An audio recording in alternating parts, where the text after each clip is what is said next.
Praise the Lord. सभी को प्यार भरी जय मसीह की। मैं अपने यूट्यूब चैनल के ऊपर जीवन की रोटी यीशु मसीह में आपका स्वागत करती हूँ।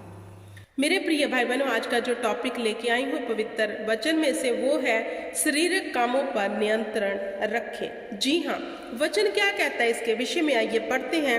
2 तिमोथियस 2 अध्याय उसकी 22 आयत में क्या लिखा है। जवानी की अभिलाषाओं से भाग और जो शुद्ध मन से प्रभु का नाम लेते हैं उनके साथ धर्म और विश्वास और प्रेम और मेल मिलाप का पीछा कर। जहां पर वचन कहता है जवानी की अभिलाषाओं से भाग, हालेलुया। जैसे प्रभु यीशु मसीह ने कहा कि जीवन का मूल स्रोत मन से निकलता है। हमें सबसे अधिक अपने मन की चौकसी करनी है। गलत अभिलाषाएं मन में आती हैं, हालेलुया। तो मेरे प्रिय भाई बहनों, जब हमें जवानी की अभिलाषाओं से वचन कहता है बाहर निकल, तो हमें निकलना है। क्या है अभिलाषाएं? बुरा देखना, बुरी चीज करना, हालेलुया। शरीर पर कंट्रोल ना रखना, हालेलुया। जो चीजें हमारी अभिलाषाएं बनी हैं वही हमें पाप में गिराती हैं। जब हम पाप में गिरते हैं हम परमेश्वर की आज्ञा को तोड़ देते हैं, हालेलुया। तो मेरे प्रिय भाई बहनों, जब आज्ञा टूटती है तो ही शैतान को मौका मिलता है हमारे जीवन में आने का और सब चीजों को अस्त और व्यस्त करने का, हालेलुया। सब चीजें अपनी जगह पर फिर नहीं रहती। क्यों? क्योंकि हमने कंट्रोल नहीं किया। किसके ऊपर?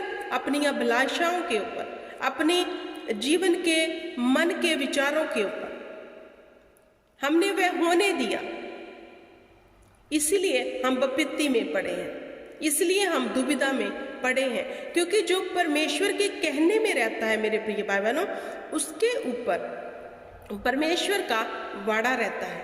शैतान उसे छू नहीं सकता, हालेलुया। जो परमेश्वर के वचन के अनुसार अपने जीवन को जी रहा है, जो वचन के साथ अपने आप को ढाल रहा है, उसके ऊपर शैतान प्रभुता नहीं कर सकता। वचन कहता है जवानी की अभिलाषाओं से भाग और ऐसे लोगों से मिल जो अच्छे हैं, जो क्या लिखा है इसमें, जो शुद्ध मन से प्रभु से मिले हुए हैं, जिनके मन शुद्ध है। अगर हमारी संगति बुरे करैक्टर के लोगों के साथ है तो ऑटोमेटिकली हम भी उसी रंग में रंगेंगे, क्योंकि उनके साथ रहते रहते हम भी ऐसी बातों में रुचि रखने लग जाएंगे और हम ऐसे हो जाएंगे। जैसी संगत वैसी रंगत। लेकिन वचन हमें ये नहीं सिखाता। पूरी दीनताई के साथ प्रभु के समीप जाना है। आगे वचन हम पढ़ते हैं, यही 2 तिमोथियस उसका 3 अध्याय 1 से लेकर मैं 6 तक पढ़ूंगी। पर यह स्मरण रख कि अंतिम दिनों में कठिन समय आएगा। जो अंत का समय चल रहा है मेरे प्रिय भाई बहनों, तो कठिन समय आएगा। शैतान बहुत सी बातों में हमें भरमाएगा। अगर हमारे अंदर परमेश्वर के वचन ने जड़ पकड़ी हुई है तो हम भरमाए नहीं जाएंगे। जिनकी जड़ें खोखली है, जो वचन की गहराई को नहीं समझते, वचन को मनन नहीं करते, वे भरमाए जाएंगे अंतिम दिनों में, इन्हीं दिनों में, हालेलुया। क्योंकि मनुष्य स्वार्थी, लोभी, ढींग मार, अभिमानी, निंदक, माता पिता की आज्ञा टालने वाला, कृत्य धन, अपवित्र, दया रहित, क्षमा रहित, दोष लगाने वाला, असंयमी, कठोर, भले का बैरी, हालेलुया। अंतिम दिनों में ऐसे हो जाएगा मनुष्य, क्योंकि वो भरमाए जाएंगे जो परमेश्वर के वचन की चौकसी नहीं करते। तो कैसे लोगों से परमेश्वर ने कहा तुम्हें दूर भी रहना है और अपने मन में भी ये विचार नहीं लेके आना। मनुष्य स्वार्थी हो जाएगा, सिर्फ अपने लिए सोचेगा। मनुष्य लोभी बनेगा, बने हुए हैं लोभी। धन का लोभ है, चाहे वह धन पाप की कमाई से क्यों ना आना हो, हेरा फेरी से क्यों ना आना हो, उनके मन में शैतान ने लोभ डाला हुआ है और वह ऐसा धन कमा के लेके आते हैं। ढींग मार, बड़ी बड़ी बातें करना, ढींगे मारना। जैसे कहते हैं ना, जो खाली बर्तन है वो खटकता है, भरा हुआ कभी नहीं खटकता। हालेलुया। जो परमेश्वर के वचन से भरे होंगे वे बुद्धि की चाल चलेंगे। हालेलुया। तो डींगे मारना, अभिमानी, अभिमान में रहना, घमंड में रहना। हालेलुया। निंदक, निंदा करने, चुगली करने, दोष लगा देना। हालेलुया। माता पिता की आज्ञा को टालने वाले, अगर माता पिता की आज्ञा हम टालने वाले हैं तो वचन कहता है जो माता पिता की आज्ञा मानेगा वह धीर गाजू को तृप्त करेगा। तो जहां कहते हैं ऐसे अंतिम दिनों में लोग उठ खड़े होंगे जो माता पिता की आज्ञा को टालेंगे, मना करेंगे, जो माता पिता कहते हैं वह नहीं सुनेंगे, अपने मन की मर्जी करेंगे। हालेलुया। आप पवित्रताई छोड़ देंगे, दया रहित हो जाएंगे, किसी पर उनको दया नहीं आएगी।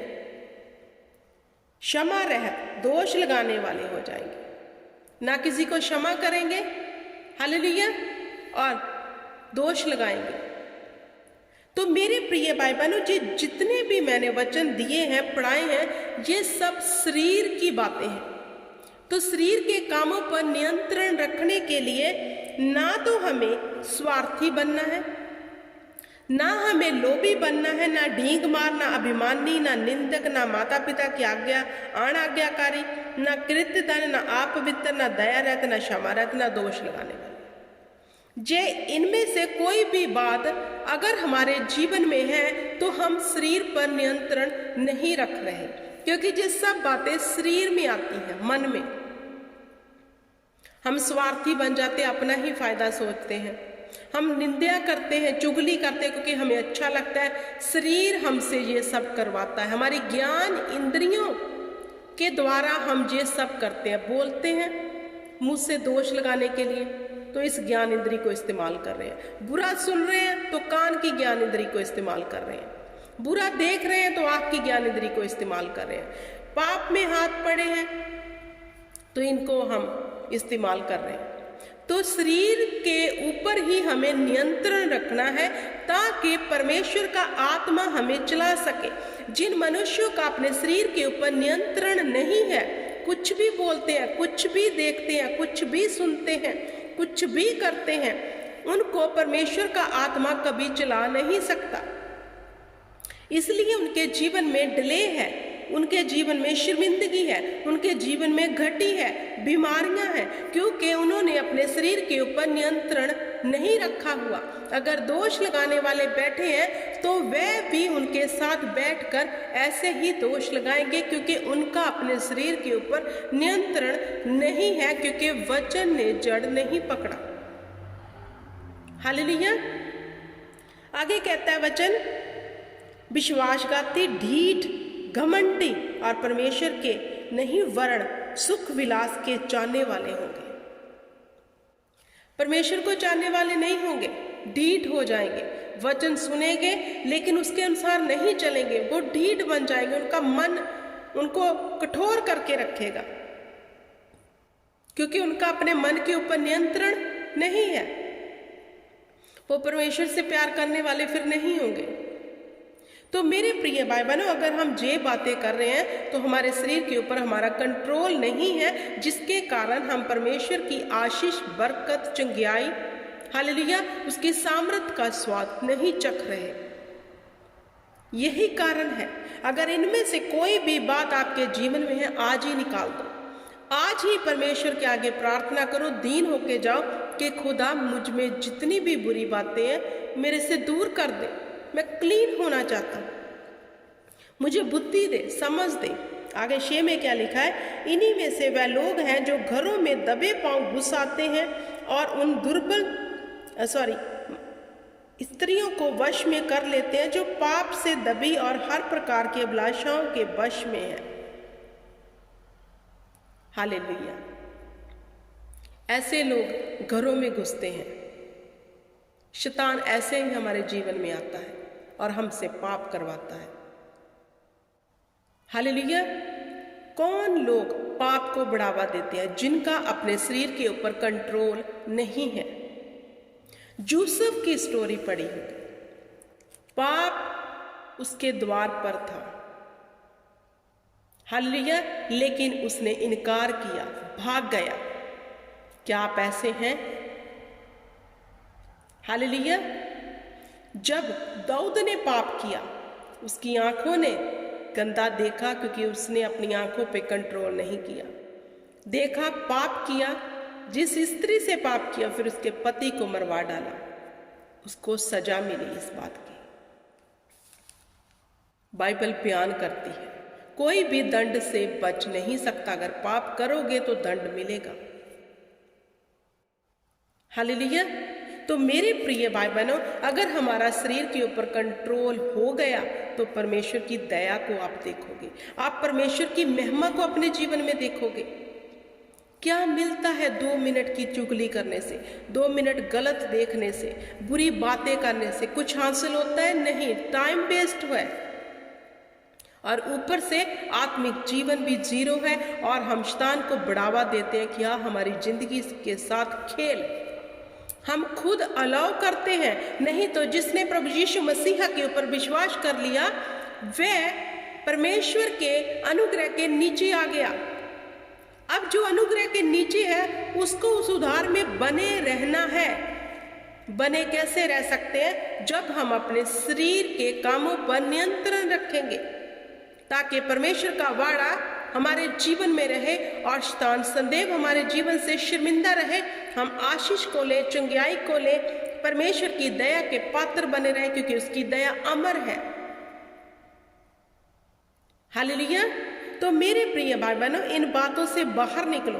परमेश्वर के आगे विनती करो, दुआ करो कि खुदावंद हमें इन बातों से बाहर निकाल। हम निकलना चाहते हैं। शरीर के कामों को त्याग कर आत्मिक कामों में लग जाओ। तो देखो कैसे परमेश्वर के वचन पूरे होते हैं। जो लिखा है, मैं तुम्हें धीर गाजू से तृप्त करूंगा।